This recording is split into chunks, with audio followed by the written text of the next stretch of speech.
তো দেখো নিচে চলে এলাম, আর আজকে ভিডিওটা আমি একটু লেট করেই শুরু করলাম। প্রায় এখন বাজে 11টার মতন। সমস্ত বাসি কাজকর্ম সেরে নিয়ে সব করে তারপর শুরু করলাম। আর এই দেখো একজনই বাসন মেজেছি, তারপর ওদিকে ভাতও বসিয়ে দিয়েছি গ্যাসে। দেখো ভাত বসালাম, এই জাস্ট ভাত বসালাম। আর এখন কাটাকুটি করতে বসবো।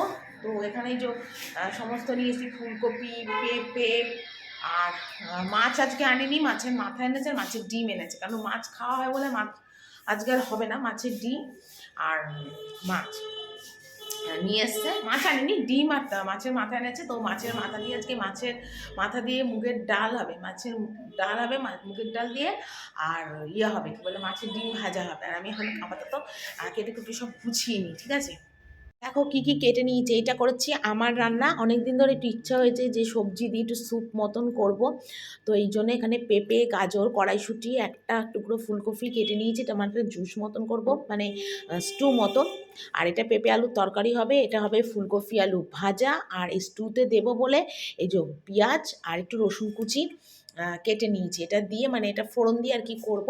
আর আজকে তো মাছ আনিনি, কাতলা মাছ এনেছে, কাতলা মাছের মাথা এনেছে। আর এই যে কাতলা মাছের মাথা দিয়ে আজকে মুগের ডাল করব, ঠিক আছে? এই যে কাতলা মাছের মাথা এনেছে, আর একটু মাছের ডিম এনেছে। এই যে 4 টুকরোর মতন মাছের ডিম এনেছে। তো এটা শুধু প্লেন ভেজে রাখবো আর কি। বাবুকে এখন খেতে দিয়েছি ভাত, গরম গরম ভাত, ফুলকপি আলু ভাজা, মুসুরি ডাল সিদ্ধ আর জল। বাবু তাড়াতাড়ি খেয়ে নাও, খেয়ে নাও। ভালো হয়েছে কিনা খেয়ে বল, ফুলকপি ভাজার টেস্ট হয়েছে কিনা বল, বল ভালো হয়েছে? আচ্ছা চলো তোমাদের আজকে রান্নাটা একদম সুন্দরভাবে দেখিয়ে দিই। এখানে প্লেন সাদা ভাত করেছি, এখানে করেছি মাছের ডিম ভাজা। তবে মাছের ডিম ভাজা কিন্তু খাওয়া হয়েছে, মুসুরি ডাল সিদ্ধ, তারপর দেখো ফুলকপি আলু ভাজা। তারপরে এখানে করেছি আজকে মাছের মাথা দিয়ে ডাল, মুগের ডাল, মাছের মাথা দিয়ে মুগের ডাল করেছি। আর এখানে করেছি আমার জন্য স্টু, মানে সব রকম সবজি দিয়ে একদম হালকা একটা স্টু, ঝোল ঝোল মতো। আর এখানে পেঁপে আলু বড়ি ধনেপাতা দিয়ে একটা রসা মতো করেছি। তো এই ছিল আজকে আমার দুপুরের মেনু। তো দেখো তারপরে রান্নাবান্না সেরে রান্নাঘরের সমস্ত কাজ কমপ্লিট করে চলে এলাম এবার ওপরে। আর ওপরে এসে দেখো সকালে যেগুলো কাঁচা ধোয়া করেছিলাম, তো সেগুলোই মোটামুটি শুকিয়ে গেছে পাতলাগুলো। আর যেগুলো মোটা মোটা গেঞ্জি প্যান্ট সেগুলো তো কিছুই শুকায়নি, ওগুলো সব বারান্দা দিয়ে মেলে দেবো। তো সেই জন্যই এলাম। আর ছাদে রোদ কিন্তু পড়ে গেছে। আর বাবু এলো স্নান করতে, বাবুর গরম জলটাও ওপরে ছাদে বসাবো। তো ভাবলাম একবারে বাবুর জলটাও বসে আর ছাদের জামা কাপড়গুলোও তুলে নিই, কারণ পরে না আর ইচ্ছা করে না। রান্নাবান্না সেরে সমস্ত কাজ সেরে যখন একটু ঘরে বসি তখন আর এক্সট্রা কোনো কিছু করতে ইচ্ছা করে না। আর এরকম সময় কী হয় বলো তো, প্রায় দিন না ছাদে জামা কাপড় তুলতে যদি ভুলে যাই সন্ধ্যের সময় বা রাত্রিবেলা এই সময় ছাদেরটা জামা কাপড়গুলো তুলতে হয়। তো যাই হোক ওগুলো তুললাম। আর এখানে সকালবেলা শাশুড়ি কম্বলটা রোদে দিয়ে দিয়েছিলাম, তো সেটাও তোলা হয়নি, সেটাও এখন নিচে নিয়ে সোজা চলে যাব ইভিনিং বন্ধুরা। তো সেই দুপুরবেলা জামা কাপড় তুললাম, তারপরে আর এই অন হলাম। অ্যাকচুয়ালি দুপুরবেলা ভাত খেয়ে ফোনটা চার্জে বসিয়ে শুয়ে পড়েছিলাম। আর এখন নিচে এলাম, আর এসে এখন একটু চা করবো, চা করে চা খাবো। আর কানে দেখো ব্লুটুথ দেখেছি, একটুখানি গান শুনছিলাম, তো সেটাই লাগানোই রয়েছে। মাঝখানে হলে চলো তোমাদের সাথে ভিডিও করে নিই। তো চলো চাটা করে চাটা খেয়ে। তো দেখো তোমাদের দাদাভাই এবার দোকান থেকে কী কী নিয়ে এসছে। এখানে চিনি এনেছে, চা পাতা এনেছে, ঘুগনি মটর এনেছে, সর্ষের তেল এনেছে, এমামি মুগের ডাল এনেছে, আর এই দেখো চাল এনেছে ডায়মন্ড। তো এগুলো নিয়ে এসছে, তো ভাবলাম তোমাদের একবার দেখিয়ে দিই। আর এখানে দেখো একটা শশা আছে, এই শশা আর পেঁয়াজটা কাটবো, কারণ আজকে হবে রোল। আর তার জন্যে তোমাদের দাদাভাই দেখো ডিমও নিয়ে এসছে, 6টা ডিম। আর এই ওপরে 2টো ডিম রাখা রয়েছে, 4টে, মানে টোটাল 10টা ডিমে 10টা রোল হবে। তো দেখো এখানে আমি আর বাবু দুজনে মিলে রোল খেতে বসে গেছি। তো আমি একটাই আমার জন্য বানিয়েছিলাম, পেটটা বেশ ভরা ভরা ছিল সেই জন্যে। আর বাবুকে বলছিলাম বাবু রোলটা কেমন হয়েছে। তো বাবু তো রোল দেখলেই মাথা খারাপ হয়ে যায়, কারণ রোল বাবুর ভীষণ প্রিয়। আর ঘড়িতে অনেকটা রাতও হয়েছে, আর আমি এখানে রোল খাচ্ছি একটাই। তো চলো বন্ধুরা রোল খেতে খেতে আজকে ভিডিওটা এখানেই শেষ করি। সবাই ভালো থেকো, tata, good night. Good morning বন্ধুরা, তোমরা কেমন আছো? আশা করি তোমরা সবাই ভালো আছো। যে যেখান থেকে আমার ভিডিওটা দেখছো তাদেরকে জানাই অনেক অনেক ভালোবাসা। তো তোমরা হয়তো ভাববে যে আজকে আমি দুরকম ভিডিও কেন একসাথে অ্যাড করে ব্লগটা করলাম। অ্যাকচুয়ালি আগের দিনে যে ভিডিওটা ছিল সেটা একদম 4 থেকে 4.5 মিনিটের ভিডিও ছিল, যেটা ফার্স্টে তোমরা দেখেছো। আর তারপরে আজকে সকাল থেকে এই যে ঘর মোছা থেকে ভিডিওটা শুরু করলাম। এটা কিন্তু পরের দিনের আমার একটা ব্লগ। তো আগের দিনের ব্লগটা যেহেতু আমি বেশি করতে পারিনি, মানে একদম ছোট্ট ছিল ব্লগটা, তো সেই জন্যে কিন্তু ভাবলাম যে পরের দিনের যে ভিডিওটা আমি করছি সেটা এর সাথে অ্যাড করে দিই। তাহলে একদম বড়ও হবে ভিডিওটা, আর একটা দেখারও সৌন্দর্যতা হবে। কারণ একদম ৪ মিনিটের ব্লগটা তোমাদের কাছে কি শেয়ার করব, আধখ্যাচড়া টাইপের। তো সেই জন্য ভাবলাম যে ওই ভিডিওগুলো যখন কষ্ট করে করেই ফেলেছি, তাহলে ওগুলো কেন ডিলিট করব? ওটাও আমি তোমাদের কাছে শেয়ার করব। তো সেই জন্য ওইটা ৪ সাড়ে ৪ মিনিটের ভিডিও, আর এই ভিডিওটা মানে পরের দিন সকাল থেকে যে ভিডিওটা, মানে অর্থাৎ এই যে ঘর মুছছি সেই ভিডিওটা একসাথে আমি শুরু করেছি। তো আজকের ভিডিওটা অনেক সুন্দর এবং ভালোই হবে, কারণ আজকের ভিডিওটা কিন্তু খুঁটিনাটি সমস্ত কিছু কাজকর্ম, রান্না বান্না তোমাদের কাছে কিন্তু প্রত্যেকটা জিনিস আমি শেয়ার করেছি। তো সকালবেলা উঠেছি কিন্তু আরও ঘন্টাখানেক আগে আমার কিন্তু চা খাওয়া হয়ে গেছে, বাসন মাজা হয়ে গেছে, সব কিন্তু আমার একদম কমপ্লিট। সব কিছু কমপ্লিট করে তারপরে কিন্তু আজকে আমি ভিডিওটা স্টার্ট করেছি। আর ফোনটা তো আমার একদম চার্জ ছিল না, তার জন্য সকালবেলা উঠে ঘন্টাখানেকের মতো ফোনটা আমি চার্জ করে নিয়েছি। আর চার্জ করে তারপরেই কিন্তু আমি ভিডিওটা স্টার্ট করেছি। তো যাই হোক, বাবুও যেহেতু ঘুম থেকে উঠে পড়েছিল, তাই বাবুকেই ক্যামেরাম্যানে বানিয়ে দিলাম সকাল সকাল। তারপর দেখো উঠে এখানে সোজা চলে এলাম ছাদে, মানে ঘর-টর মুছলাম, আর বাসি কাজ বাসন মাজা তো আগেই হয়ে গেছিলো। তারপর করে দেখো সোজা চলে এলাম আমি ছাদে। আর ছাদে প্রচুর জামাকাপড় ছিল। তো সেগুলোকে এখন ছাদে বসে কাচছি। এখনও পর্যন্ত তো ছাদে বেশ আরামেই আমি কাচতে পারছি। কিন্তু এরপর জানি না ছাদে আর কাচতে পারবো কিনা। অলরেডি আজকে যে আমি ছাদে জামাকাপড়টা কেচেছিলাম, মানে তোমরা বিশ্বাস করবে না, এত গরম লেগে গেছে আর এত অস্থির করেছে শরীর, মানে কি বলবো? মানে স্নান করেছি কিন্তু তবু যেন দেখছি আমার মাথা ঝিমঝিম করা ছাড়ছে না। মানে এত অস্থির, মানে গরমের ভাব যে পড়েছে, আর ছাদে রোদে হয়তো আর বেশিদিন কাচতেও পারবো না, সেটাই চিন্তা করলাম আর কি। তো যাই হোক, তোমাদের দাদাভাইকে আমি বলেছি যে বাথরুমের কলটা ঠিক করতে, কারণ বাথরুমের কলটার স্পিড এতটাই কমে গেছে যে এত জামা কাপড় বাথরুমে কাচা যাবেই না। তাহলে আমার ২ ঘন্টা লেগে যাবে এই কটা জামা কাপড় কাচতে। তো যাই হোক, গরম পড়ার আগে ছাদের বাথরুমের কলটা ঠিক করতে হবে, যাতে এরপরে বাথরুমেই কাচতে পারি, কারণ আর তো বেশি দিন ছাদে কাচতে পারবো না, কারণ ঠান্ডা কমে এসছে আর রোদেও দাঁড়ানো যাচ্ছে না। তারপর দেখো সকালবেলায় কিন্তু শাশুড়ির কম্বলটাও দেখো ওই চেয়ারের মধ্যে আমি রোদে দিয়েছিলাম। তো দড়িতে দেওয়া হয়েছিল, তো পরে বাবুকে বললাম তুই একটুখানি চেয়ারের মধ্যে দে, কারণ এরপর জামা কাপড়গুলো মেলবো, তো সেই কারণের জন্য ওই চেয়ারের মধ্যে কম্বলটা দিয়েছিলাম। আর এখানে দেখো জামা কাপড়গুলো সব মেলে দিচ্ছি। অর্ধেক তো আমি মানে ভিজে গেছি, তোমরা দেখেই বুঝতে পারছো। নাইটি ফাইটি, শীতের দিনে না জামা কাপড় ভিজে কাচতে কিন্তু বেশ কষ্ট হয় আর কি। আমার তো বেশ ঠান্ডা লাগে।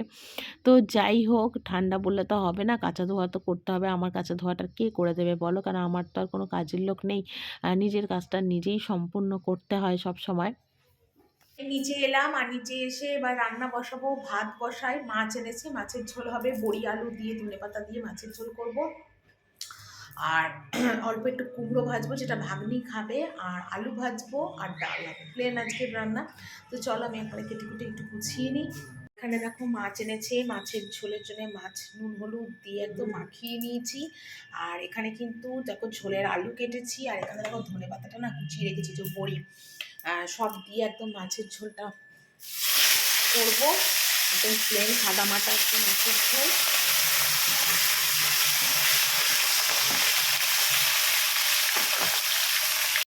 তো এখানে দেখো বড়ি আলু ধনেপাতা দিয়ে মাছের ঝোল করছি। আর শীতের দিনে কিন্তু বড়ি আলু দিয়ে ধনেপাতার ঝোল খেতে কিন্তু বেশ ভালো লাগে। আর আমাদের বাড়িতে আমি আমার ননদ ভীষণ ভালোবাসি বড়ি আলু ধনেপাতার ঝোল খেতে। আর মাছের ঝোল হলে আর আমার এই একটা পদ হলেই কিন্তু খাওয়া হয়ে যায়, আমার আর কিচ্ছু লাগে না। তো যাই হোক, আজকে ঝোলে কিন্তু আলুটা বেশি দিয়েছিলাম, কারণ আজকে রান্নার পদ তো সেরকম বিশেষ কিছু নেই, হালকা পাতলা, তো একটা কিছু দিয়ে তো খেতে তো হবে। তো সেই জন্য কিন্তু আমি আলুটা একটু ঝোলের মধ্যে বেশি দিয়েছিলাম। তো যাই হোক, একদম সুন্দরভাবে মাছের ঝোলটা করেছিলাম। আর আজকে মাছের ঝোলটা কিন্তু খেতেও বেশ ভালো হয়েছিল। তো তারপর ছিল মাছের ঝোলটা বসালাম, আর বসিয়ে ঢাকা দিলাম, কারণ ঝোলের আলুটা একটু একটু শক্ত শক্ত ছিল। তারপরে সকালবেলা যে বাসন কোসনগুলো ছিল সেগুলোকে নিয়ে এখন গুছোতে বসে গেছি, কারণ মানে মাছের ঝোলটা হয়ে গেলেই গ্যাস ট্যাস মুছে আমি সোজা কিন্তু ওপরে চলে যাব। তো সেই কারণের জন্যে কিন্তু মানে বাসনগুলো গুছিয়ে নিচ্ছি। আর আজকে কিন্তু রান্নাবান্নার চাপটা একটু কম ছিল। তো সেই জন্য মনে মনেই ভেবেছি যে ঘরের অনেক এক্সট্রা কাজ আছে, যেগুলো উপরে গিয়ে আমি করব, সেগুলোও করব। তো সবটাই তোমাদের কাছে শেয়ার করব, কারণ একটা সংসারে কিন্তু কাজ অনেক থাকে, হাজারটা কাজ থাকে, মেলা কাজ থাকে। সংসারে কাজ কখনো গুণে গাঁটে কিন্তু করা যায় না। আজ একটা কাজ করলাম, কাল মনে হবে কোনো কাজ নেই, কিন্তু না, আবার কিন্তু কোনো না কোনো কাজ এসে ঠিক হাজির হবেই হবে। কাজ থেকেই যায় সংসারে, আর এত বড় বাড়ি, এত বড় সংসারে কিন্তু মেলা কাজ থাকে। তো যাই হোক, রান্না আর বাসন মাজাটা তো একটা বড় ব্যাপার নয়, আদার্স অনেক কিছু কাজ থাকে যেগুলো আমাকে সবটা দিক করে কিন্তু সামলিয়ে করতে হয়। তো যাই হোক, ইচ্ছা না থাকলে অনেক সময় করতে হয়। একঘেয়েমি জীবনও এক সময় ভালো লাগে না, মনে হয় অনেক দূরে কোথাও চলে যাই, ভালো লাগে না আর সংসার করতে। সংসার ছেড়ে যদি কোনো জায়গায় চলে যেতে পারতাম, অচেনা অপরিচিত জায়গায়, যেখানে আমাকে কেউ চিনবে না, জানবে না, এরকম কোনো জায়গায় যদি চলে যেতে পারতাম, হয়তো সেখানে একটু সব অচেনা মানুষের ভিড়ে আমি হারিয়ে যেতাম, বা অচেনা মানুষের, যারা আমায় চিনবে না, জানবে না, অনেক হয়তো তাদের কাছে ভালোবাসা পাবো। তো তোমাদের রান্নাটা একবার দেখিয়ে দিই। এখানে সাদা প্লেন ভাত, এখানে দেখো মুসুরির ডাল, কালো জিরে, কাঁচা লঙ্কা, শুকনো লঙ্কা ফোড়ন দিয়ে, এখানে দেখো বড়ি আলু দিয়ে একদম পাতলা করে একটা মাছের ঝোল, ঠিক আছে। আর আমাদের এই বড়ি আলু মাছের ঝোল আর কিছুই লাগে না, তবুও অল্প করে একটু আলু ভাজা করেছি, তবে সবাই খেয়েছে, ঠিক আছে। আর একটুখানি রয়েছে, সেটা তোমাদের একটু দেখিয়ে দিলাম। তো দেখো, এখন শাশুড়ির জন্য ভাত বাড়লাম, আলু ভাজা, মাছের ঝোলার ডাল, এখন নিয়ে যাচ্ছি ওনাকে খেতে দেবো। এই যে ছাদে চলে এলাম, আর ছাদে মোটামুটি আমার পাতলাগুলো সবই শুকিয়ে গেছে, যেগুলো শুকিয়েছে সেগুলোই তুলতে এলাম। আর প্রচুর আজকে কেচেছি, প্রচুর, ননদেরটাও কেচেছি, আমারটাও কেচেছি। ননদেরটা কেচেছিলাম, ননদ তো তুলে নিয়ে চলে গেছে, ওটা শুকিয়ে গেছে কি ভিজে জানি না। আর বাকিগুলো আমি এখন আমারগুলো তুলতেছি। এই যে শাশুড়ির কম্বলটা রাখা রয়েছে, বললো কম্বলটা ঝেড়ে তুলে নিয়ে আসো, কম্বলটাও এখন তুলবো, ঠিক আছে, চলো। তো তারপর দেখো ওপরে মানে কাজটা সেরে এলাম ছাদের দিয়ে, এখানে গ্যাস মুছছিলাম, আর বাবু নিচে এসেছিলো, তাই বাবুকে বললাম, বাবু একটু ভিডিও করে দেয়। সত্যি কথা বলতে কি বলতো, কেউ যদি একটু ভিডিওটা করে দেয় তাহলে আমার অনেকটাই সুবিধা হয়। কারণ ফোনটা না এদিক ওদিক রেখে সত্যি ভিডিও আমি করতে পারি না, আমার প্রচণ্ড অসুবিধা হয়। তো যাই হোক, এখানে দেখো সুন্দরভাবে গ্যাস ট্যাসগুলো একদম মুছলাম, আর আজকে গ্যাসের এই বক্সগুলো একটুখানি মুছবো। আর আমি কিন্তু প্রতিদিনই রান্নাঘরটা এইভাবেই পরিষ্কার করি, কিন্তু বললাম না যে ক্যামেরা রাখার জায়গা নেই বলে আমি কিন্তু সত্যি কথা ঠিকঠাকভাবে তোমাদের কাছে সব কিছু খুঁটিনাটি ভিডিও তোমাদের কাছে আমি শেয়ার করতে একদম পারি না। ক্যামেরা স্ট্যান্ড থাকলে কী হয় বলো তো, এখানে ওখানে ক্যামেরা দাঁড় করিয়ে, ফোনটাকে দাঁড় করিয়ে তারপরে কিন্তু ভিডিওটা করা যায়, কিন্তু ওই যে বললাম ফোন ধরার লোক নেই, আর ফোন রাখারও আমার জায়গা নেই, সেই জন্য কিন্তু সব কিছু আমি খুঁটিনাটি করতে পারি না। কিন্তু আমার রান্নাঘরটা আমি সবসময় পরিষ্কারভাবে সুন্দরভাবে গুছিয়ে রাখার সবসময় চেষ্টা করি, আর এইভাবে আমি রান্নাঘরটাকে সব সময় পরিষ্কার রাখার চেষ্টা করি। আর সপ্তাহে একদিন হলেও কিন্তু আমি রান্নাঘরের মানে রান্নাঘরে গ্যাসের টাইলসটা তো প্রতিদিনই সাবান টাবান দিয়ে আমি মুছি, কিন্তু ওই যেখানে নিচের কলটা আছে আর কি, সেখানে কিন্তু প্রতি সপ্তাহে একদিন করে আমি সমস্ত সাবান টাইলস দিয়ে পরিষ্কার করি। কারণ সাদা টাইলস তো যদি ঠিকঠাকভাবে পরিষ্কার না করি না, মানে দেখা সেই সৌন্দর্যটাই থাকবে না, একদম নষ্ট হয়ে যাবে।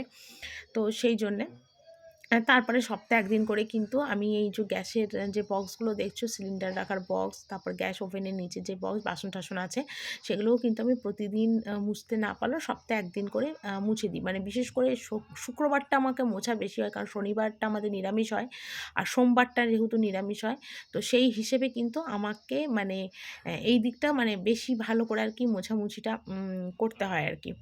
সেই জন্য সেই জায়গাগুলো খুব ভালো করে আমি মুছে দিই। সপ্তাহে একদিন করে আমার মোছাটা হয়েই যায় আর কি। ওই বললাম না ফোনে ক্যামেরা থাকে না বলে করতে পারি না। হ্যাঁ, তোমাদের কাছে যেটা বলছিলাম, মাঝে মাঝে সত্যি মনে হয় নিজেকে কোথাও হারিয়ে ফেলি, মনে হয় কোথাও যেন আমি চলে যাই এক অচেনা ঠিকানায়, যেখানে আমাকে কেউ চিনবে না। আর অচেনা মানুষদের কাছে একটু ভালোবাসা পাবো, সিম্প্যাথি পাবো, তারা আমার হয়তো সুখ দুঃখটা বুঝবে, কিন্তু নিজের মানুষরা কিন্তু আমার দুঃখ কষ্ট, আমার কাজ কেউ কিছু বোঝে না, মায়া দয়া কিছুই নেই। এক এক সময় ভাবি যে বাড়িতে একটা কুকুর বেড়াল থাকলেও কিন্তু মানুষের প্রচুর মায়া পড়ে, কিন্তু মানুষের প্রতি যে মানুষের কেন যে মায়া থাকে না, এটাই আমি বুঝতে পারি না। আমার কিন্তু কোনো মানুষের ওপর কিছুদিনেই মানুষের ওপর মায়া পড়ে যায়, কিন্তু কেন জানি না আমার প্রতি কেন যে আমার ঘরের মানুষদের মায়া পড়লো না, এটাই অবাক হয়ে যায়। যাই হোক, পৃথিবীতে অনেক রকম মানুষ কিন্তু জন্মায়, সব মানুষ কিন্তু একই মেন্টালিটির, একই মনের মতো হয় না।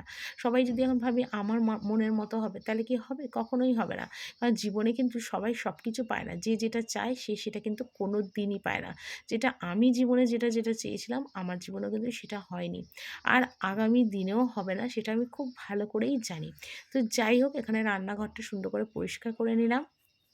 তো বাবুকে এখন খেতে দিলাম, বাবু এখন দুধ বিস্কুট খাবে। এই যে দুধ কেলক্স দিয়েছি, এই কেলক্স বলছি তোমার ওই যে কমপ্ল্যান, কমপ্ল্যান দিয়ে বিস্কুট দুধ দিলাম, বাবু এখন খাবে। আর এদিকে দেখো কত জামা কাপড় রয়েছে, এগুলোকে তুমি এখন ভাঁজ করব। প্রচুর জামা কাপড় রয়েছে, এই এক চেয়ার ভর্তি, এগুলোরে সমস্ত আমি এখন ভাঁজ করব, করলে তারপরে একটু রেস্ট করব, তারপর যাবো বিকেলে আবার চা করতে। আজকে যে একদিনে এতটা কাজের চাপ পড়ে যাবে আমার একার ওপর, সেটা আমি সত্যিই ভাবতেই পারিনি। আর কাজটা আমাকে কেউ করতে বলেনি, আমি নিজে ইচ্ছাকৃততেই করছি। তো অনেক দিন হলো এই ঘরের বিছনার চাদরটা চেঞ্জ হয় না। তারপরে এই যে ঢাকনা দিয়ে সব জিনিসগুলো রয়েছে, এখানে কিন্তু সব শীতের জিনিস, মানে আমার ব্যাগে রয়েছে, আর তোমাদের দাদাভাই কিন্তু এই ট্রাঙ্কটার মধ্যে রয়েছে। তো এগুলো শীত চলে গেলে চৈত্র মাসে সবই আবার ওপরে উঠে যাবে, কিন্তু এখন আপাতত তো আমাকে এগুলো এখানেই রাখতে হবে, কারণ আমার ঘরে রাখার জায়গা নেই। সেই জন্য আমার সোয়েটারের ব্যাগটা আমাকে এই ঘরেতেই রাখতে হয়। তো যাই হোক, আজকে একদম মানে এই ঘরটা একটু পরিষ্কার করব, মানে সব চেঞ্জ করব আর কি। এমনিতেই সপ্তাহে একদিন করে কিন্তু বিছানার চাদরটা চেঞ্জ করি, তবে এই ঢাকনাগুলো চেঞ্জ করি না। আর এই ঢাকনাগুলো দিয়ে রাখার একটাই কারণ, কারণ প্রচণ্ড ধুলো হয়ে যায়, তো সেই জন্যই চাপা দিয়ে রাখি, পরে এই কভারগুলো পাল্টে দিলে পরিষ্কার হয়ে যায় আর কি। তো সেই জন্য দেখতেই পাচ্ছ এই ব্যাগগুলোর মধ্যে কিন্তু আমার সমস্ত শীতের জামা কাপড়। তবে হ্যাঁ, এখানে যে ব্যাগে জামা কাপড়গুলো রয়েছে এগুলো কিন্তু খুব একটা আমি বেশি ইউজ করি না, কেন এগুলো অনেক পুরনো জামা কাপড়, কিন্তু কোনো লোকও পাই না যে তাদের দিয়ে দেব। যদি সেরকম কোনো লোক পেতাম, সত্যি পুরনো জামা কাপড়গুলো কিন্তু আমি দিয়ে দিতাম, কিন্তু সেরকম কাউকে পাই না। আর এখনকার যুগের মানুষ হয়ে গেছে কি বলো তো, নিত্য নতুন জিনিস নেবে, ভালো জিনিস নেবে, এইসব পুরনো জিনিস কিন্তু কেউ কিন্তু ইউজ করতে চায় না। আর আমিও কাউকে ছেঁড়া খারাপ জিনিস দিতে চাই না। যদি পারি তো তাকে ১০টা টাকা দিয়ে একটা ভালো জিনিস দেবো, বা একটা নতুন কাপড় দেবো একটা, কিন্তু পুরনো কাউকে দিতে আমার ভালো লাগে না। তো যাই হোক, এখানে করলাম। আর জানলাগুলো এত ধুলো হয়ে গেছিলো, জানলার তাকগুলো কি বলবো, কারণ আমাদের এই বাড়ির প্রচণ্ড ধুলো হয়, মানে তোমাদের আমি বলে বোঝাতে পারবো না, এতটাই ধুলো হয়। তো যাই হোক, জানলার তাক টাকগুলো মুছে নিচ্ছি, তবে ঘরটা আজকে আর মুছবো না, কালকে ঘর মোছার ঝামেলাটা রাখবো। আজকে আর আমার সময় সুযোগ কোনোটাই হবে না ঘর-ফরগুলো মোছার। তো যাই হোক, কারণ অলরেডি এখন সন্ধে হয়ে গেছে, মানে 5:30 6টার মতন বাজে। তো সেগুলোই আর কি এখানে পরিষ্কার করে পাচ্ছিলাম। আর বাবু যেহেতু ছিল, তাই আমার অনেকটা সুবিধাই হচ্ছিল যে বাবু একটু ভিডিওটা করে দিচ্ছিল। যেহেতু এই ঘরটা অতটা ইউজ কেউ করে না, তাই জন্য খুব একটা ভালো চাদর আমি এই ঘরে পাতি না। তবে হ্যাঁ, পুজো অনুষ্ঠান উপলক্ষে কিন্তু আমি এই ঘরে ভালো চাদর পেতে দিই। আর নয়তো মোটামুটি একটা কোনো চাদর পাতি, ব্যাস, এর থেকে বেশি কিছু নয় আর কি। তো যাই হোক, এখানে সমস্ত চাদর-টাদর আমি সুন্দর করে পেতে গুছিয়ে নিচ্ছি। আর এখানে দেখো ব্যাগগুলো ঢেকে রাখছি, কারণ আমাদের ঘরে না প্রচণ্ড ইঁদুরের উৎপাত, আর কেটে দিতে পারে। তো সেই জন্য এটা ভালো করে ঢেকে দিচ্ছি, যাতে নোংরাটাও না পড়ে ব্যাগের মধ্যে, জামাকাপড়গুলোর মধ্যে। তবে অনেককে এবার বলেছি, যদি মানে কেউ থাকে এরকম, তো গরিব মানুষ, তো তাদের দিয়ে দেবো শীতের জামাকাপড়গুলো। বেকার, বেকার রেখে নষ্ট করে কোনো লাভ নেই। মাত্র নিচে এলাম, আর রাত্রি এখন বাজে প্রায় 8:30টার মতো। তো সন্ধ্যাবেলায় চা করলাম, চা খেলাম, তোমাদের দাদাভাই এলো, খেতে দিলাম। তারপরে আমি রাতের রান্নার জন্য এখন নিচে এলাম। তো আজকে হবে ফুলকপি আলু রসা, ফুলকপি আলু ভাজা, আলাদা ভাগ্নি ভাত হবে, আর চাউমিন আছে সিদ্ধ করা, কালকে ছিল ফ্রিজে। তো সেই চাউমিনটা সিদ্ধটা নষ্ট হয়ে যাবে রাখলে, তো সেটা পেঁয়াজ দিয়ে ফুলকপি দিয়ে ভেজে রেখে দেবো। তোমাদের দাদাভাই আর আমি অল্প অল্প খেয়ে নেবো, ঠিক আছে? চলো আগে করে নিই সব। তো চলো তোমাদের দেখিয়ে দিই একবার। এই দেখো চাউমিন করেছি একদম গরম গরম, ঠিক আছে? এখানে আছে ফুলকপি আলুর লাল লাল একদম দেখো রসা, আলু দিয়ে। ভাত তো আমার ভাগ্নি নিয়ে চলে গেছে, আর ফুলকপি আলু ভাজাও নিয়ে চলে গেছে, আর এখানে ময়দা মেখেছি, রুটি হবে। তো দেখো, এখানে আমরা মা ছেলে দুজনে মিলে খেতে বসেছি। তো চাউমিনটা দেখো একটু নিয়েছি, তোমাদের দাদাভাইও অল্প চাউমিন নিয়েছে। আর এখানে বাবু খাচ্ছে ময়দা রুটি, ফুলকপি আলুর রসা, আর আমিও 2টো রুটি ফুলকপি আলুর রসা নিয়েছি। আর ঘড়িতে কিন্তু অনেকটা বাজে, আর রাত্রে কিন্তু আজকে একটা রাতে কিন্তু 6 রকম পদ রান্না করেছিলাম। তো চলো আজকে ডিনার করতে করতে ভিডিওটা এখানেই শেষ করি। Good night.